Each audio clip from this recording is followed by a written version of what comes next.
Richard Posner, thank you so much for joining us. My pleasure. Dick, you're one of the great pioneers in applying economic reasoning to law. Do you think there are any goods or services that money should not be able to buy?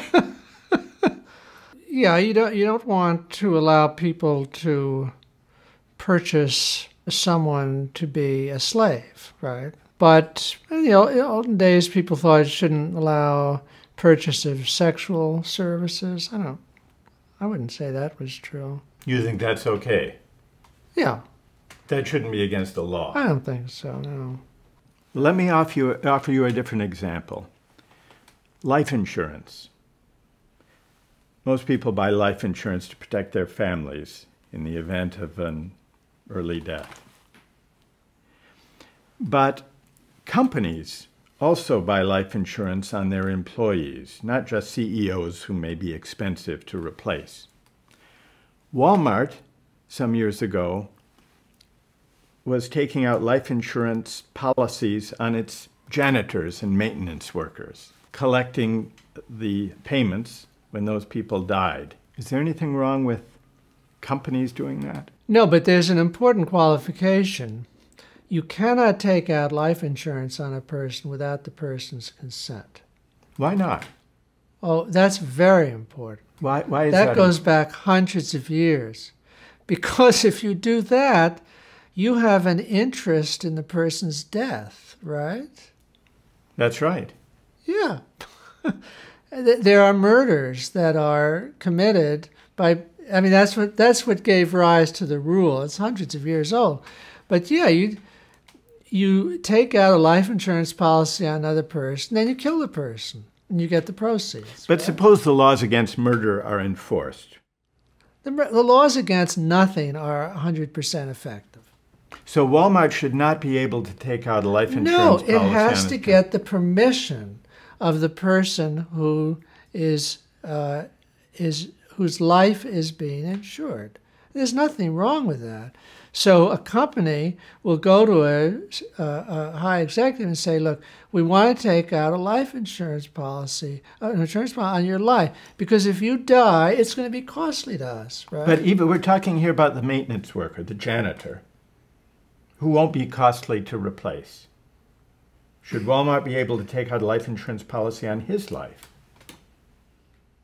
If the person consents, why would the person care? Right?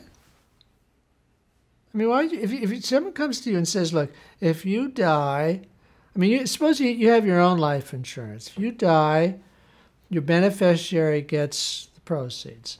If someone else takes out a policy on your life and you die, then when you die, in addition to the proceeds of your policy going to your beneficiaries, the proceeds of this separate policy goes to the company. You're not hurt. And now there's apparently a big market, a secondary market in life insurance policies, where speculators, investors... Oh, yeah. No, I'm actually working on a case on this. You buy a life insurance policy, and you are permitted to sell it to an investor. Right. And that investor will make some kind of calculation as to how long the person is likely to live. Now that investor has an interest. That's right. In your dying sooner. Yes. I can see criticisms of that. It's become a big thing. It has. Until I had got this case, I hadn't realized that there were such transactions. But yeah, it is a big thing, yeah. And now these investments in other people's life insurance policies are being bundled and securitized. Yes, right. To create death bonds.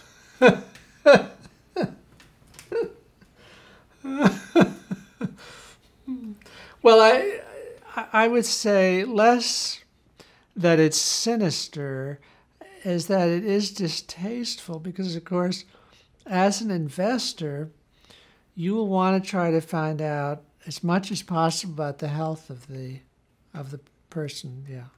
What I'm trying to push you on with all of these cases, Dick, is, you just now said, well, it's distasteful. I've used the language of corrupting, morally objectionable.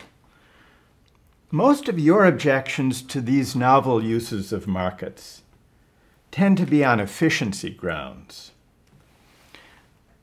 But do you think in some of the cases we've been discussing, whether babies or votes or immigrants or refugees or life insurance policies or private prisons, there are certain intrinsic goods, moral goods or civic goods, that are corrupted or degraded if they're bought and sold in the market?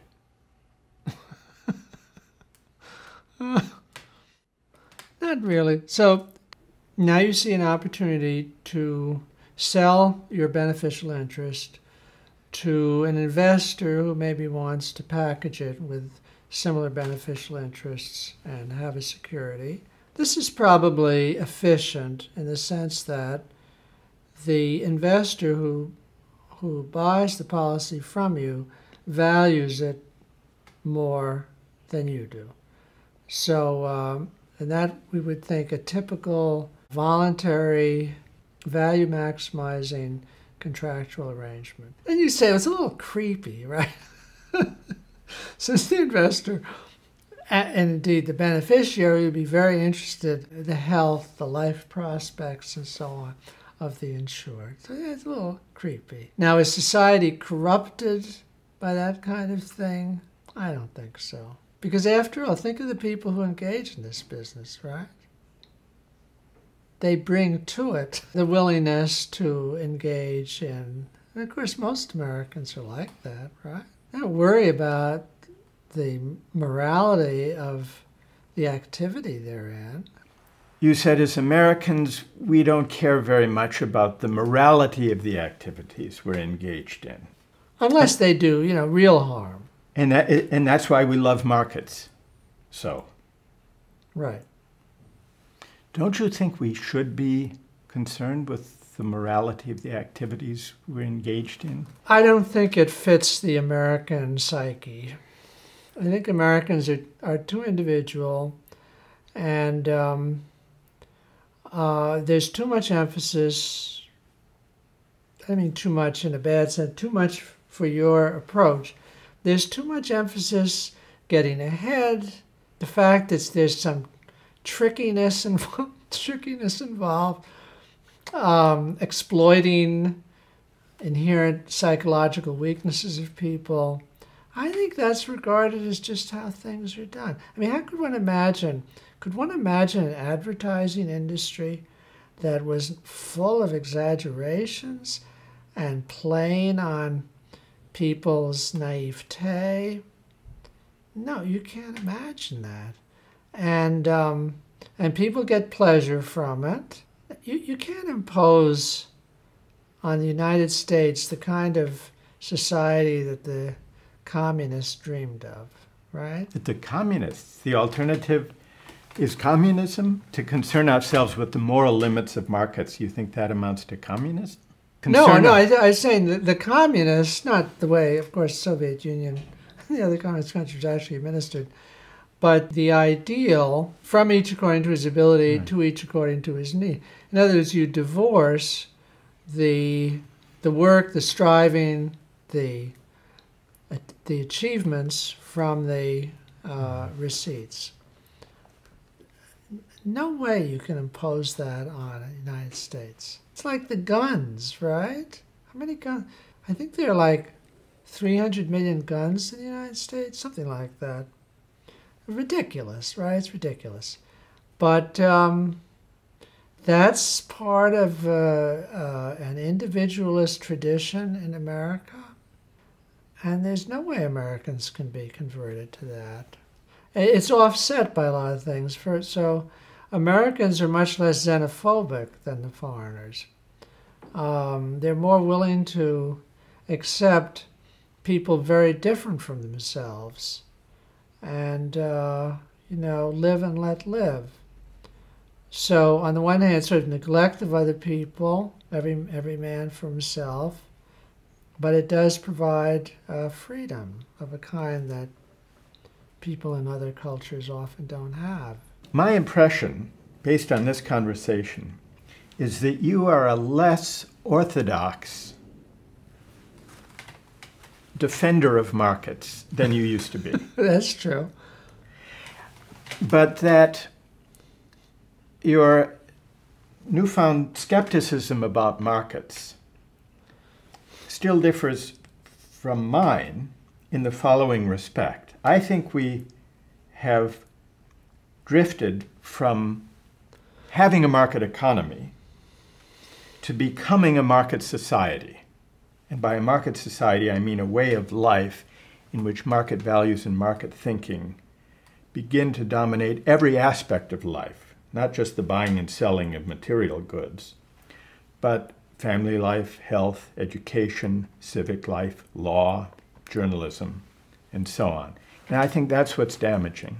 And I think people sense that markets can be corrosive if they reach into spheres of life where they don't belong. And so that's the debate that I think we should encourage.